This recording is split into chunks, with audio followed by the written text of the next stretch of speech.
A bottle of water costs $5.49 past security. The same bottle, same brand, same size, sits in a CVS 300 feet away on the other side of the checkpoint for $1.29. That gap isn't inflation. It isn't supply chain. It's a toll. And the airport collects it on every single transaction you make from the moment you clear the scanner. Here's how the structure actually works. Airports don't run the restaurants and cafes themselves. They lease the terminal space to concession operators, big ones like HMS Host or Paradis Lagardère. And those leases require the operator to pay the airport a percentage of gross revenue, somewhere between 10 and 15%, sometimes higher. That fee goes back to the airport before the operator pays a single employee or buys a single ingredient. So before the operator calculates labor, food cost, utilities, or profit, they've already handed a cut to the landlord. And the landlord here has a monopoly on your stomach. You cleared security. You are, in the industry's own language, a captive consumer. There is no exit. There is no comparison shopping. The economic term is captive market, and airports have one of the most perfect versions of it on Earth. Now, the operators know something else about you specifically. You're not in your normal decision-making mode. You're stressed, possibly running late, carrying luggage, managing a boarding time. Behavioral economists call this cognitive load, but the concession industry doesn't need the academic term. They just know that under pressure, a person's price sensitivity drops sharply. You stop doing the math. A $17 burger feels like an abstraction. And that's the point. The menu pricing reflects this with surgical precision. Airports have decades of transaction data. They know the average dwell time per terminal, the average spend per passenger, and which items sell regardless of price. Bottled drinks, grab-and-go snacks, anything with the word fresh on a backlit sign.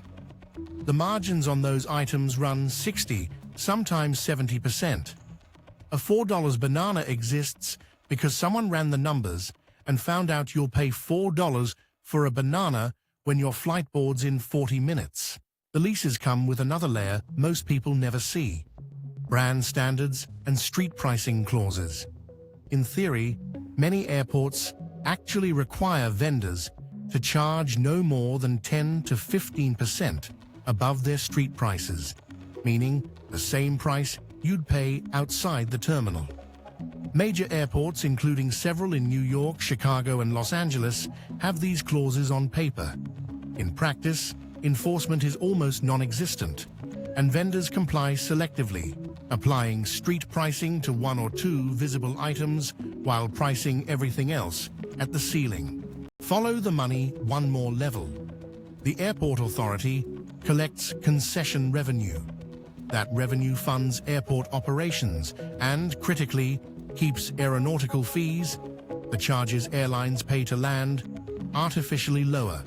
Airlines benefit, airports balance their books, and the passenger eating a $16 breakfast sandwich is quietly subsidizing the landing fees of a major carrier. You are not the customer in this system. You are the mechanism. The physical design of the terminal is not accidental either. Gate assignments, walkway layouts, the placement of restaurants relative to security exits, all of it is planned around passenger flow data. High-traffic choke points get the highest margin vendors.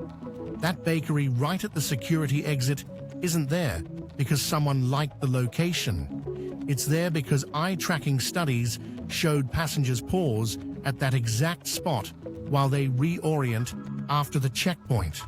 The smell of baked goods at a disorientation point is not a coincidence. Duty-free is its own chapter. The promise is that you're skipping the tax, so you're getting a deal.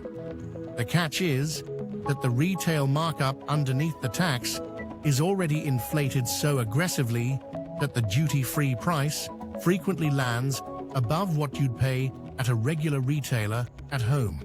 The tax saving is real. The baseline price is not. Studies from consumer groups in Europe and Australia have found that fewer than half of duty-free items are actually cheaper than high street alternatives. The word free is doing a lot of heavy lifting. Here's what they don't tell you, which is also the only part of this you can actually use. The rules bend at the edges. You are allowed to bring an empty water bottle through security and fill it at a fountain on the other side. Most major airports now have hydration stations past the checkpoint specifically because passengers demanded them. That's not charity, it's reputational pressure.